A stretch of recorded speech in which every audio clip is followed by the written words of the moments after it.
Hello ladies and gentlemen, and welcome back to another video. Today we were doing something a little bit different. Instead of playing a game, I was doing my own Overwatch 2 tier list. Which, I mean, I'm not no top 500 or partnered streamer and stuff, so I'm not the most viable person. But today I will be basing this tier list off who I think would be like the easiest to just pick up and play if you're a brand new player. But before we start, please do, if you want to see any more content like this, please leave a comment down below, like, subscribe if you would like to, and let's get right on into this. Alright. So, I think the way this is set up is DPS support tank, so that's the order we're going to go.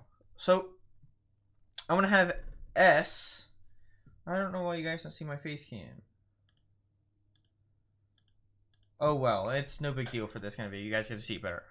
So we are going to... wait, maybe if I do this. There we go. Alright. So, we're going to start with Ashe. But so, sorry. Getting off track here. S tier is going to be, like, easiest. Like, you can come in, pick a play, not a problem whatsoever. D will be harder. So, like, Doomfist kind of thing, you know? Alright. Ashe. I also will be taking like maps into consideration, sort of like you can't always play every single person on every single map. It's not going to work out. So I will take that into consideration, know that like if someone tries to just pick the person up and play, they will struggle on some maps, knowing that they're not as versatile until they learn how to navigate that bit better. So, with that all being said, Ashe. I mean, Ashe is, I think, of all the snipers, probably the most versatile, because she can still defend herself fairly well at close range and still do a high number count. I would say, on like Widowmaker, certain maps are way better for her. Ashe, you can kind of play her on any, or at least in my opinion. So I would say Ashe. I mean, she does take a bit of aim. Let's start her out at B. This is what we'll start her. Bastion. Come on. Everyone knows Bastion. Fairly simple character. S? Excuse me. Probably S tier, I would say. I don't think there's really anything too crazy hard about him that would make you struggle. Cassidy. My bad, Cassidy. I'm used to Overwatch 1. Cassidy, I think he's sort of in like a similar boat as Bastion, but I think now that they added like damage fall off and stuff, I would say Cassidy, I'll put him at A for people knowing their ideal distance they have to play from. So, Echo, I would definitely say is a bit harder. Because if you want to utilize her ult as best possible, you're going to have to be able to play all these different characters. So I want to put Echo down towards the bottom. Because not only that, they have to be able to understand how her like focal beam works. I mean, you want to use it when they're below 50% because it does extra damage. And picking that up, people aren't going to know that. They're just going to press every button. Genji.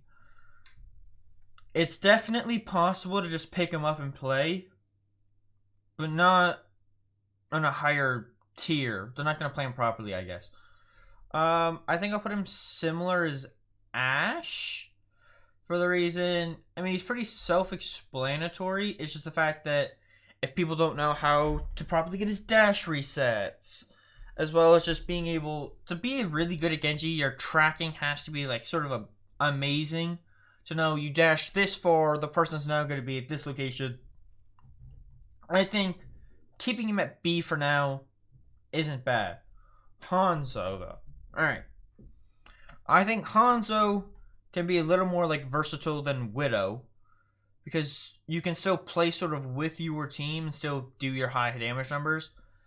The problem with Hanzo is you have to learn his bullets travel speed. Most people aren't gonna Like, yeah, I mean, I have plenty of hours. I think he's my most played character. But even now, I mean, I did stop playing for a while. But it's hard to hit shots with him at a distance because people need to know, oh, well, if they keep moving like this, I have to shoot it this far ahead to try and predict where he's going to be, knowing the fact that his arrows don't travel instantly like Widowmakers or Ashe and stuff. So, I want to put him, I think, with Echo because learning his travel speed can be very hard. Now, Junkrat.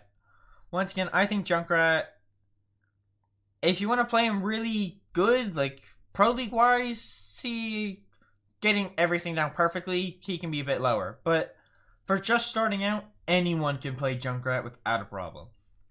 People nowadays still even, like once they get to like gold, plat, they'll still just sort of sit in the back lines just firing shots in and hitting people because they're just shooting at a crowd of people and getting kills and damage. So Junkrat can still easily be one of the easiest characters to play. Mei. Okay, so Mei, if you want to be good at her, you have to... It's not like she's hard, but people just sort of have to be a little smart with her. Like, some people, they'll play Mei and they'll just wall stuff off for no reason, but like if they play it strategically and wall the tank off from their supports, easy pick for the team, then they can turn the fight easily. But most people aren't going to think like that when starting out. So picking her up to play and just being able to have an effect in the team, I want to say A tier for the reason of her slow effect is just so crazy, as well as hitting a headshot with her icicle can literally literally she's like a sniper. So being able to pick and play, I think she's at a great fit right now. Pharah. I'm going to keep Pharah, I think, on the lower side. For the reason of, I have played this game for many hours, and I still struggle to keep Pharah's fuel at a good level where I can stay in the air for a long time, being able to maximize her effectiveness. So being able to get that down is fairly hard. But people can still just sort of like pick her up and play, stand there for, I don't know, 5 seconds maybe, and just get a burst of damage in. Can still be easily done. Reaper. I want to put, I think we put Reaper in S tier again for how easy he is. He's high damage, fairly simple to play. He can teleport. Wraithway's low. Excuse me. Sorry. But you know, I think Reaper's a fairly easy. Sojourn. Okay, so I would say Sojourn, she's not hard to play, but she does require a bit of aim for being able to maximize her railgun. Which, I mean, I play snipers and I struggle using her railguns. So to be honest, I'm going to put Ashe. Who do we put?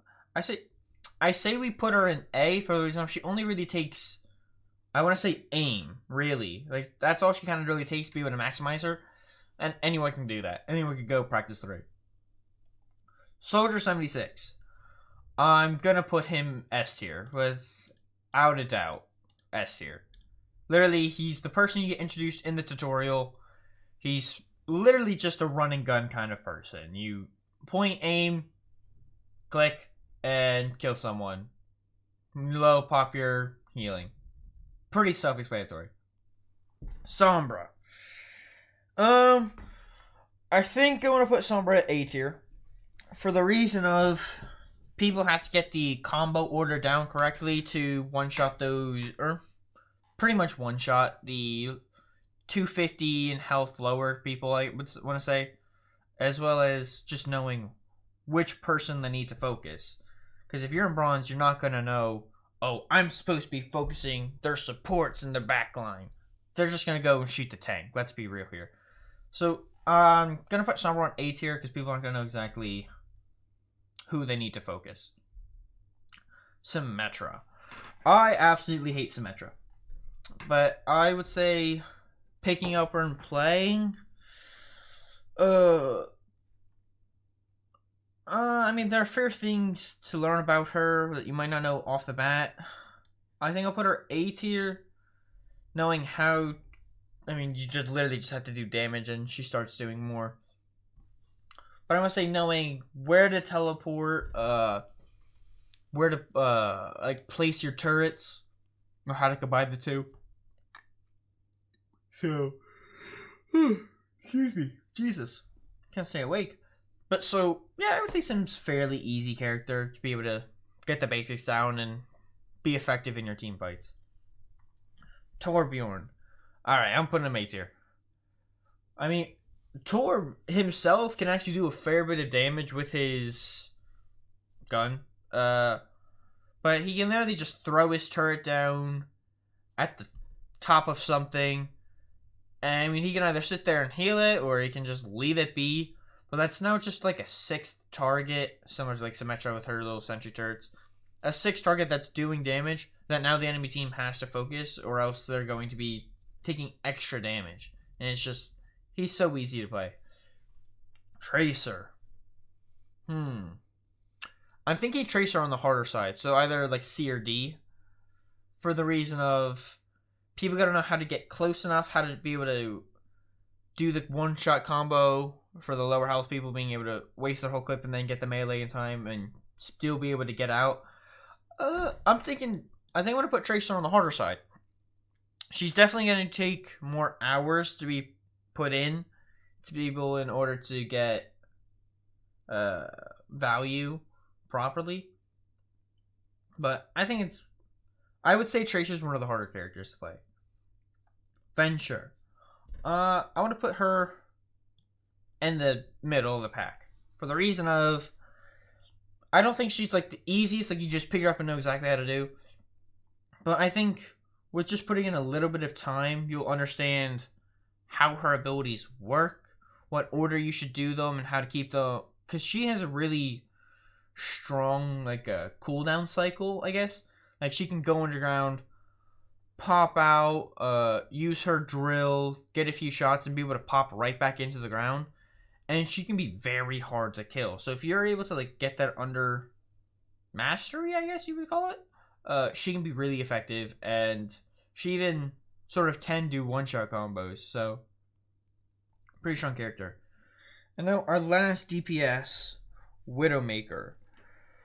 All right, so I mained Hanzo on console for the longest time, and then I switched over to Widowmaker. Mainly because I feel like I could get more value out of her, knowing the fact, I won't say that she's probably easier than Hanzo, I would say. Let's see. I think we can put her at the middle of the pack.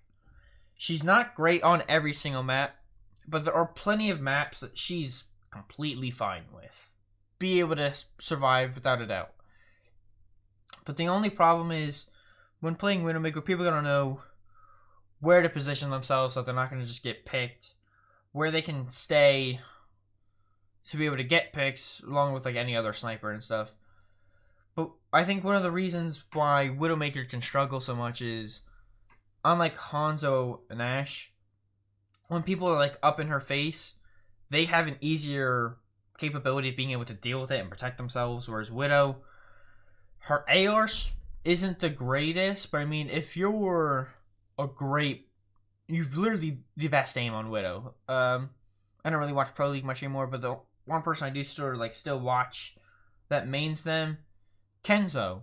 He probably is like one of the best Widowmaker Hanzo Ashe players out there that isn't in Pro League, that he's able to hit these nasty flicks and defend himself when people are up in his face. But once again, that takes incredible aim, which I mean, some people might just have picking up the game. I'm not saying it's not possible, but say you're coming at the average player, Widowmaker, you're going to struggle to defend yourself when someone's up in your face. Alright, supports. Ana. I think I'm going to put her in like the middle of the pack as well at B tier.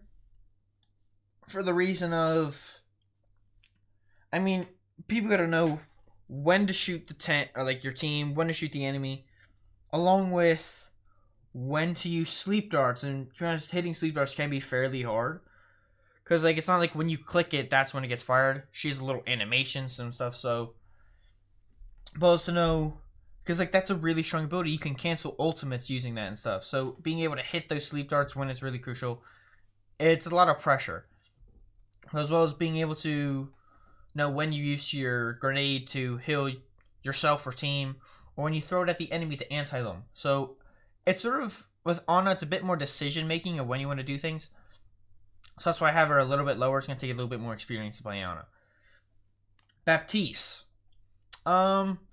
Baptiste, I want to say might be a little bit easier, maybe. He's kind of just like a run and gun, I guess, for the supports. I'll put him... I might just put him in the middle again, because some people are going to be like, oh wow, Baptiste does so much damage, and they'll get... At the beginning, they'll get too lost on just trying to do damage, and they'll forget to heal their team, or not know properly when to throw out his lamp to protect people and all that kind of stuff. So I think keeping him in the middle is a fairly good idea. Brig. I think I want to put Brig on the harder side, for the reason of most people starting out aren't going to know how she properly works. So Brig has a passive that when she deals her damage, she has like an AoE of healing that she'll do. And most supports don't have that type of feature. I think she's the only one actually with that feature now I'm thinking about it. But most people starting out aren't going to know this, and they're just going to be throwing her little packs at people to heal them. And then Brig is the only person that sort of does take a little bit of aim when you're using her... what's it called? I think it's like her flail thing that she throws out and stuff to damage people at a range and do a knockback. So, yeah. Alright, Alari. I think she's fairly easy. I want to put her up maybe A tier. I think once people sort of like realize that you can't rapid firely shoot and you want to let her bar charge up to do the most damage, which to be honest I don't think will take them too long to figure out. It's pretty easy. Over time, not too long, they'll figure out where to start putting their pylons, where it's hidden but still able to heal the whole entire team. So I think Alari's pretty easy. Now we have Juno, the new healer that came out this season. I'm tempted to put Juno at... I think I'll put her at A. I think we'll put her at A, because she's fairly simple. You just shoot your team. She just has movement abilities, so I mean, like... I think people realize, oh, you want to use them at the beginning, to help get your team to the point faster, to try and take more advantage. Her ult's pretty strong. Some people might not entirely know what it does off the bat, but I think they'll realize, oh, it heals me and stuff. So, they'll place it down. They might not entirely realize that it actually moves, but I think she's still a fairly easy person to try and use. Kiriko. If you want to play her properly, I'm going to put her a bit on the lower side for the reason of knowing, similar to like Baptiste, knowing when to use her Suzu to cleanse and like give people that slight immortality. As well as though Kiriko's similar to... I have Hanzo down here. But I'll leave her there, I think, because she's... But so Hanzo as well as Kiriko both have her shurikens, his arrows have a travel speed. So it's not like instant, so it's not... You can't just aim for their head, hit it, and it's a headshot. You gotta predict it. So I think that's why I have Kiriko a little bit lower, knowing that people have to sort of learn her travel speed. But they're still able to be effective by healing people, since she sort of has her little aimbot for her heals. Lifeweaver. Picking up and playing? I think I'll put him... I think I'll put him B as well. For the reason of knowing when to use your life grip to save a teammate and stuff. Be a little hard, as well as putting petals in good spots, knowing when to use them. Or even, you can use his petal as well as his ultimate, his Tree of Life, to cancel like Sigma's ultimate and stuff. So he can be really effective. But people knowing properly when to do things, I think is why I have him a bit lower. Lucio. Picking up and playing, I'm going to put him at S tier. You put him on speed, move your team around faster. You put him on heal your whole team. You can amp it up, real simple. Wall riding, I think, is just sort of like what would bring him down, but like, and you're in bronze, that's not going to be the end of the world if you can't do these perfect rollouts and stuff as Lucio. Alright, Mercy. Pick up and play properly, and then there's pick up and play. I think I'll put her S tier. Fairly simple. I mean, you can heal and damage boost people. Most people are going to be little like heal bots as Mercy, and they're only going to heal and barely ever damage boost. That's the little bit of a problem, is people aren't going to use Mercy properly. But you can still easily pick up the game, play Mercy, and still be able to keep your team alive in order to make it a successful team fight and match. So I think Mercy can definitely be up there. It's just people at lower ranks that are not going to ever utilize their damage boost. Moira, without a doubt, S tier. Literally, she's so easy to play. You throw a heal orb or a damage orb in there. You use your left click and stuff to heal people. Without a doubt, super easy. And on top of that, she has a bit of an aimbot for DPS and does crazy amount of damage. Easy S tier, without a doubt. Anyone can pick her up and play. Zenyatta. I think I'm gonna put him at. I'll put him A tier, for the reason of, he once again also has a bit of a travel speed on his ball, so not nearly as drastic as Kiriko or Hanzo's. But I mean, he's pretty easy. Throw your. No, I'm moving him up to A S tier. I don't care. Easy. You throw your Discord orb on tank. Out of question, easy. Throw your Harmony orb on someone till they get low and stuff. If someone's low, you switch the target. Pretty easy. Self-explanatory. Zen's pretty easy to play. Alright, now we're on to tanks. Doomfist, out of question, D. He is so hard to play effectively. Even like, I mean, my peak, I think, was maybe Diamond.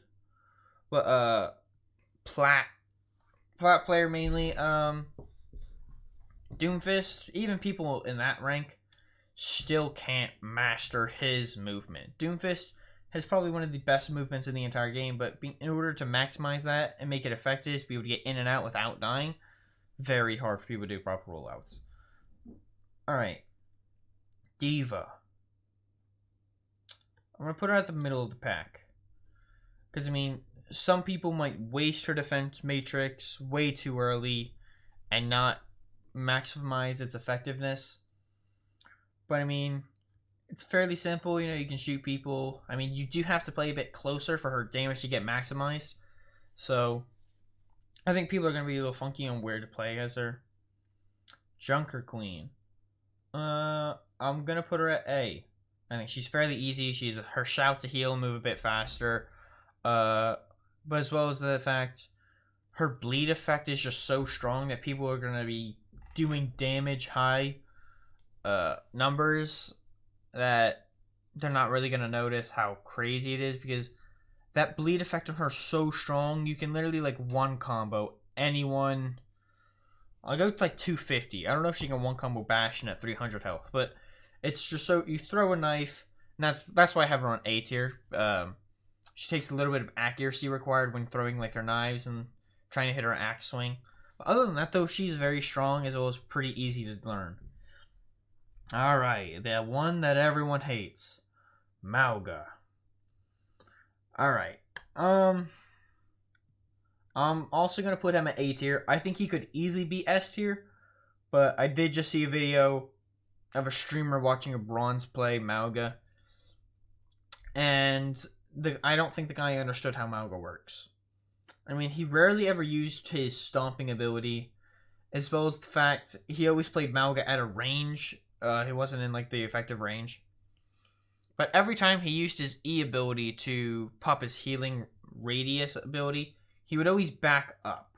So my assumption is he didn't know properly how Mauga's ability works, and he thought that if he just popped it, he starts healing, and not that he had to deal damage in order to get the healing effect, as well as when he takes damage, any teammates in that AoE gets a bit of lifesteal. So I think it's just people don't at lower ranks just coming in might not understand how his ability works. Orisa, I'm gonna put her at the middle. for the reason of people don't know entirely. I mean, she's a very strong character, very strong, but they're not gonna know probably how to cycle her abilities. You know that. So, all right, by the time I've used my Fortify and stuff, these other abilities that I used 10 seconds ago or whatever are gonna be off cooldown in order to keep her cycling these to properly concuss, stun, slow down the enemy team. Ramatra. I think I'll put him up at A tier. I think he's fairly easy. Pop Nemesis form, you know, you can block to reduce your damage. You can also pierce through shields when he's punching. He has a shield to help people, as well as the fact that he has range. So it's like not like he's hard, like you can play him different ways. But I think with people, the fact that you have to switch your distance that you're playing in when you go into your Nemesis form and stuff, that's where he'll make it a little bit easier, or like, sorry, a little bit harder, as well as throwing his, I don't know what the ability is, but like he throws his little circle thing down that slows people as well as stops any sort of like movement abilities, like far in the air, she'll come down. So I think that's where it makes him a little bit harder, but I think it's still fairly easy pick up and play. Reinhardt. I think I'll put him in. I'll put him at A tier. He's still fairly easy, you know. You just swing the hammer. Most bronze will be like, you just swing his hammer, no big deal. But I mean, like knowing when to use shield, when to back out, when to push in, as well as he does sort of use a little bit of aim with his fire strikes. What else? Knowing when to charge and who to charge. So, because most people just use it to charge in, they'll never try and use it as a escape method if, say, their team starts to die or whatever. Alright, Roadhog. I'll put him at S tier, to be honest. Pretty easy. Throw your trap on the floor, hook someone to the trap, shoot them. Use your heal when you get low. Pretty simple. Nothing too hard about him. Sigma. I think I'm gonna put him at B tier for the reason of he has an effective range that he can only throw his orbs to. And I think starting out, people are going to struggle to learn it. Know how, right, I can only throw it this far, so I need to play at this distance in order to stay as far away, but still be able to do my max amount of damage. So I think that's where people aren't going to entirely know, but it's also possible that bronze, they'll literally just push right into their face. Alright, let's see, Winston. Fairly simple. I think I'll put him at B, actually. For the reason of knowing how to play around your shield and stuff, as well as when to dive into the enemy team, who to dive in the team, and when to dive out and stuff. So that's actually, I was going to put him a little bit easier to just pick up and play, but if you want to play him properly, it's going to take a bit more practice, experience. Wrecking Ball, Hammond, whatever you want to call him, D. He's going to be very hard in order to roll through the entire team, know when to slam, who to slam, and all this different stuff, and get his proper rollouts. It's going to be harder. Zarya. I'm going to put her B tier. And the reason why, I think people are just going to pop her bubbles right away. But I mean, she also might be really strong at low ranks, because people aren't going to know that you don't want to shoot her bubbles, or she's going to start doing more damage. That's where people are going to... But, I mean, if you're playing her, pretty simple, you know, you want to try and cycle your bubbles best as possible. But I think bronze, they're literally just going to pop the bubble, like, oh, I'm not going to be able to die. And actually, they're going to start taking a lot of damage, and they'll pop the next one. And now they're down like 8 seconds without any bubble to protect themselves. So... this is my tier list, I would say, on how difficult, here, let me go full screen. But yeah, no, this is going to be my tier list on how difficult people are just starting out. So if you want to play the game for the first time ever, which I feel like is going to be really hard for a lot of people, most people have already played Overwatch. But this is my tier list on how easy they are to just pick up and play from a brand new person's perspective. So yes, if you want to see more of this content, please do like, comment, subscribe, and if you want to see more, please share it to other people and let me know. Have a good one, guys.